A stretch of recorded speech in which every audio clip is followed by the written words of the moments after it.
Good morning సాబ్. ఎక్కడున్నావు? Festival shopping సాబ్. Factory close చేయించిన పట్టుకోకుండా పండగ బట్టలు కొనుక్కుంటున్నావురా? యో బ్లడీ పెగ్. ఆయన కోసం అన్ని స్టేషన్లలో సీక్రెట్ గా ఎంక్వైరీ చేసిన సాబ్. ఆడి రోడ్డు కాదు, ఏడ నుంచి వచ్చిందో ఎందుకు వచ్చిందో సమజైతలేదు. అండర్ కవర్ అయి ఉంటాడని నా డౌట్ సాబ్. Girlfriend. నీకు గర్ల్ ఫ్రెండా? నా గర్ల్ ఫ్రెండ్ కాదు సాబ్, ఆడి గర్ల్ ఫ్రెండ్ గిడనే ఉన్నది. నువ్వు దాన్ని వాచ్ చేస్తా ఉండు, మా వాళ్ళు వస్తారు. గట్లనే సాబ్.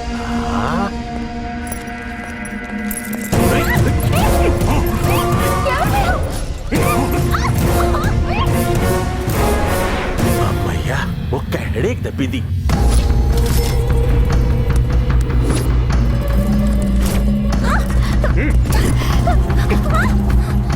సార్, ఆ అమ్మాయిని మన హవాలా డంపుకి తీసుకొచ్చాం. నేను వస్తున్నాను. Okay sir. 1 second master. Hello, ఎక్కడున్నారండి? మళ్ళీ ఎందుకు అలా మాడుతున్నారు? ఎక్కడున్నారు మీరు? నేను హవాలా డంప్ లో ఉన్నాను. ఇక్కడ చాలా మనీ ఉంది. మీరు వస్తే మొత్తం సీజ్ చేయొచ్చు. అక్కడికి మీరు ఎందుకు వెళ్ళారండి? ఈసారి వాళ్ళే నన్ను తీసుకొచ్చారండి. ఓకే, ఎగ్జాక్ట్ గా ఎక్కడున్నారు? ఎగ్జాక్ట్ గా ఇన్ఆర్బిట్ మాల్ నుంచి చాలా మలుపులు తిప్పి తీసుకొచ్చారండి. కరెక్ట్ గా చెప్పలేను. సరే, మీ ఫోన్ నుంచి జీపీఎస్ డైరెక్షన్స్ ఇమీడియట్ గా పంపించండి. సూపర్ ఐడియా అండి, అందుకే మీరు పోలీస్ అయ్యారు. ఓకే.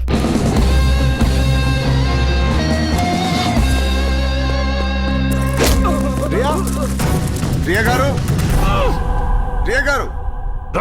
ఎవడా నువ్వు? పోలీస్ సార్, టార్గెట్ చేస్తే మీకు స్లీపింగ్ పిల్స్ వేసుకున్నా నిద్ర పట్టదు. రేయ్, వీలైతే వీడిని, లేకపోతే వీడి శవాన్ని సారు కప్పచెప్దాం.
హలో, మీ ఆఫీసర్ ఇక్కడ దుమ్ము లేపుతుంటే మీరు అక్కడ స్టేషన్ లో ఫ్యాన్ కింద కూర్చొని దమ్ బిర్యానీ తింటున్నారా? కరెక్ట్ గా గెస్ట్ చేసినావు. ఎవరి తల్లి నువ్వు? రియా, నేను ఒక అడ్రస్ చెప్తాను, ఇమీడియట్ గా ఫోర్స్ దగ్గరికి రండి. పంచాయతీ మళ్ళా షురు. సార్, బిర్యానీ ఫ్రిడ్జ్ లో పెట్టు. Okay sir.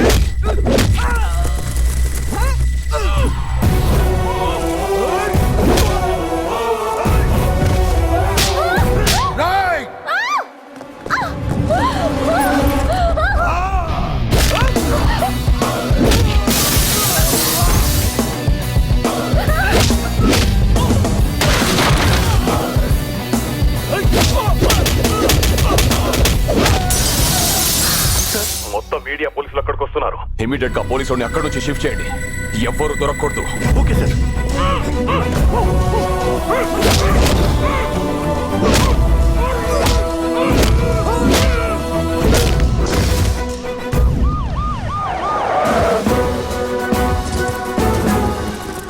ఏంటండి మీరు ఎప్పుడు నిద్ర మత్తులో ఉన్న నీటి ఏనుగులా నిదానంగా వస్తారు? మనీ చూసారా?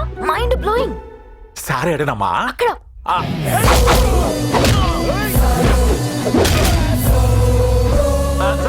మీ రైడింగ్లతో మా రేటింగ్లు పెరిగిపోతున్నాయి సార్. వరుస పెట్టి వాయించేస్తున్నారు. నన్ను వాయించేస్తారు. ఇంట్లో ఏం చేసేది ఏమున్నది? వాళ్ళ టైం బ్యాడ్ అయ్యి టైంకి నాకు ఫోన్ వచ్చింది. ఇంతకీ ఇంత పెద్ద హవాలా రాకెట్ వెనక ఎవరున్నారు సార్? వెనక ముందు ఎవరైతేనేమ్మా, పైన దేవుడు ఉన్నాడు. మీరు ఎవరికో భయపడుతున్నారు సార్. ఒక పని చెయ్యండి అమ్మా, ఇదంతా చేసింది ఈడేనని రాసుకోండి. ఇప్పుడు ఈ మనీ అంతా ఏం చేయబోతున్నారు సార్? ఫస్ట్ అయితే సీజ్ చేస్తాం, ఆ తర్వాత ఏం చేయాలనో ఎట్లా చేయాలనో కోర్టు డిసైడ్ చేస్తది. ఏమండి, మీరు అండర్ కవర్ జాబ్ మానేయండి. ప్రతిసారి వాడు క్రెడిట్ తీసుకుంటుంటే నేను చూడలేకపోతున్నాను. అవన్నీ పక్కన పెట్టండి. ఇందాక మీ ఏమవుద్దు అని ఎంత టెన్షన్ పడ్డాను తెలుసా? ఎలాగెలాగా? ఎంత టెన్షన్ పడ్డానో తెలుసా? ఎలాగెలాగా? ఎంత టెన్షన్ పడ్డానో తెలుసా? మాకేం తెలియదు సార్. మమ్మల్ని బలవంతంగా ఈ కేసు ఎరికించారు sir. Sir please help us sir. Please beg you sir, please help us. Sir, వాళ్ళని రిలీజ్ చేయండి. సార్, రూల్స్ మీకు తెలియదా? ఎఫ్ఐఆర్ ఫైల్ అయింది, రేపు వీళ్ళను కోర్టులో ప్రొడ్యూస్ చేయాలి. నేను స్టేషన్ బెయిల్ ఇస్తాను.